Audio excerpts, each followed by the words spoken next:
माझी नणंदबाई आलेली आहे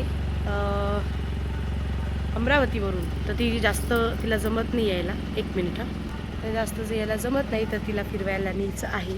तर मी, आमचे मामा मामी, दोन्ही मामा मामी आणि आम्ही सगळेजण निघालेलो आहोत चांदवडला. तर चला आमच्याबरोबर दर्शन करायला. मी रेग्युलर व्लॉग टाकू शकत नाही कारण मला जमत नाही.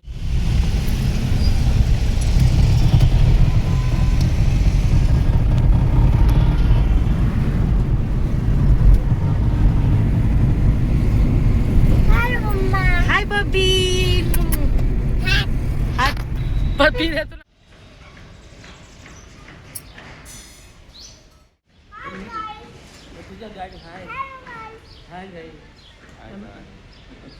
Hi guys. Hi guys.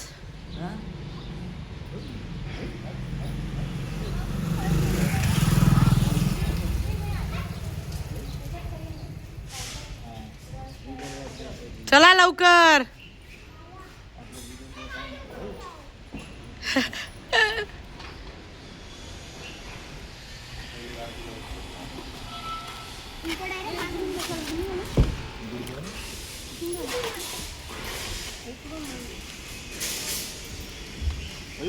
Operate होते.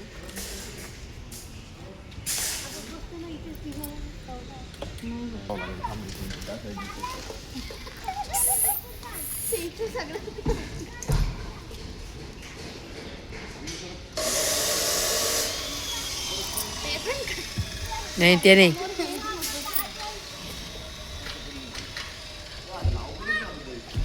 श्यामली मामी येणार आहे का तू?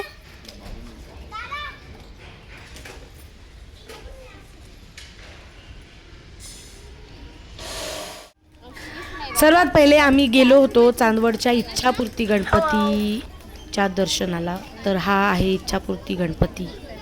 पुढे तुम्हाला दिसेलच त्याचं मामा कुठे गेले फोटो. मामा बाथरूमला गेले. मामा आले ते प्रसाद घेऊन. काय एका घेण्याची मम्मी तुम्ही चला हळूहळू पुढे पुढे. तू त्यांना घेऊन आमचा अन्मय चल. चप्पल नाही काढली बेटा तू. त्याची चप्पल का नाही काढली? तर चालता नाही येणार ना. तुम्ही घेणार नाही म्हणाले. मी नाही घेऊ शकत अंगावर. जा त्याची चप्पल काढ तिकडे. बेटा चप्पल काढ. चप्पल काढू ना बाळा.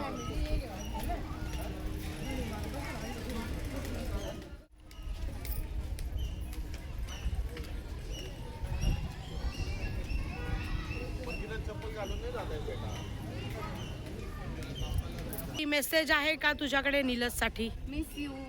खूप miss you. Miss you Nilaj बेटा. Miss you. पण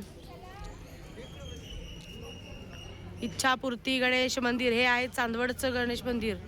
हे खास नीलज साठी मी सांगत आहे. जी नीलज आहे तिने समजून घ्या. हे आहे चांदवडचं इच्छापूर्ती गणेश मंदिर. या बाबतीत, या गणपती बाबतीत लोकांची अशी मान्यता आहे की हा गणपती नवसाला पावतो. पण हे खरं आहे. हा गणपती खरंच नवसाला पावतो. 100% नवसाला पावतो. तर तिथे जाऊन नवस करायची पद्धत अशी आहे की तिकडून एक धागा घ्यायचा लाल कलरचा. तो देवाच्या समोर जे खांब बांधलेले आहेत गणपतीच्या समोर तेथे बांधायचा. म्हणजे तो बांधताना आपला नवस गणपतीला सांगायचा. आणि जेव्हा तुम्ही नेक्स्ट टाईम परत गणपतीच्या दर्शनाला याल, म्हणजे हे बाई इथं तुम्हाला दिसत असतील ते धागे लावलेले आहेत, नवसाचे आहेत ते. तर नेक्स्ट टाईम जेव्हा तुमचा नवस पूर्ण झाला की जेव्हा तुम्ही गणपतीच्या इथे नवस पूर्ण करायला याल तेव्हा त्या धाग्यांपैकी एक धागा काढून घरी न्यायचा आणि विसर्जन करायचं असं म्हणतात. असं करतात. आणि मी सुद्धा नवस केलेला आहे आणि माझा सुद्धा नवस या गणपतीमुळे पूर्ण झालेला आहे. महिन्यातून किंवा 2-3 महिन्यातून एकदा असं आम्ही चांदवडला भेट देतच असतो. पहिले इच्छापूर्ती गणपतीचं दर्शन घ्यायचं, त्यानंतर चांदवडच्या रेणुका मातेचं दर्शन घ्यायचं आणि तिथेच त्याच एरियामध्ये असे मंदिरं आहेत आणि एक वर डोंगरावर चंद्रेश्वर म्हणून शंकराचं मंदिर आहे, त्याचं दर्शन घ्यायचं आणि असं करून येताना घरी यायच्या आधी जेवायचं आणि घरी पोचायचं. असा आमचा दर वेळेसचा प्लॅन असतो आणि आम्ही यावेळेस महाशिवरात्र असल्यामुळे काही कुठेच खाल्लं नाही, काही नाही, कारण उपास होते सगळ्यांचे, त्यामुळे आम्ही कोणीच काही खाल्लं नाही. त्यामुळे यामध्ये आम्ही जिथे थांबतो, ज्या हॉटेलचं नाव आहे हॉटेल रेणुका. इतकं सुंदर असं ते हॉटेल आहे, त्यांचं टेस्ट खूप सुंदर आहे.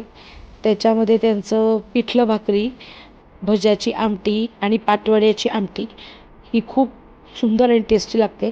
फक्त त्यांनीच जा त्या हॉटेलमध्ये जे तिखट खातात, कारण माझ्या सासरचे विदर्भातले असल्यामुळे त्यांना खूप जास्त तिखट खायला लागतं आणि मलासुद्धा लागतं, कारण मला पहिल्यापासून तिखट खायची सवय आहेच आणि मला तिखटच आवडतं. त्यामुळे आम्ही त्या हॉटेलमध्ये जात असतो. जे नाशिकला राहतात, जे चांदवडला जातात, त्यांनी या हॉटेलला नक्की भेट द्या अशी माझी इच्छा आहे. तुम्ही एकदा टेस्ट घ्या आणि मग मला सांगा कमेंटमध्ये की तुम्हाला कसं वाटतं. आता आम्ही आलेलो आहोत देवीच्या दर्शनासाठी. जाऊ दे त्यांना. हे थांब, सास थांब.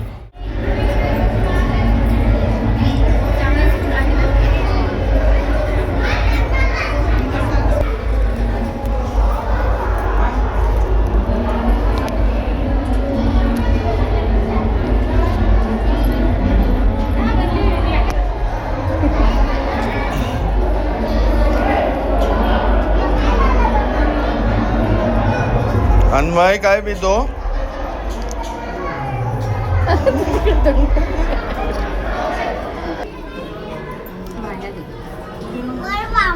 बाहेर गेल्यावर फेकू आपण त्याला.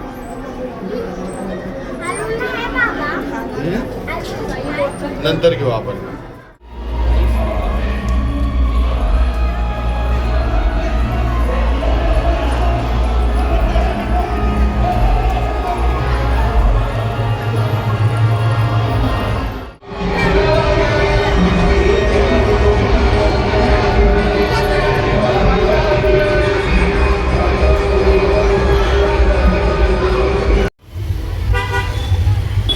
उतरले तुम्ही?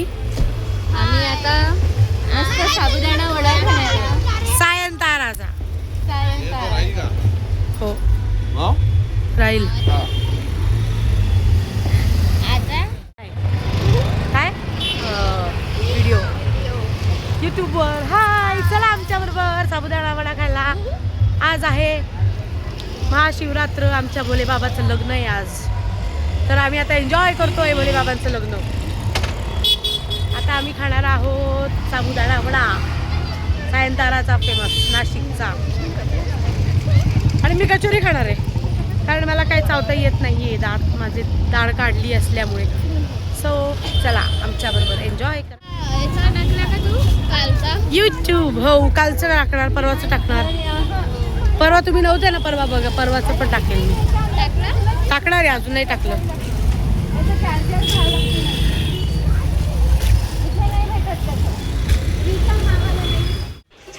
आम्ही गेलो सायंताराचा वडा खायला. तिथेही भली मोठी रांग होती, त्यामुळे जरासा मूड गेला, पण ठीक आहे, इट्स ओके. मग यानंतर मग आम्ही माझ्या नंदेला सोडून परत घरी गेलो. अशा प्रकारे हा दिवस आमचा पार पडला. सो चला भेटू पुढच्या व्लॉगमध्ये. बाय.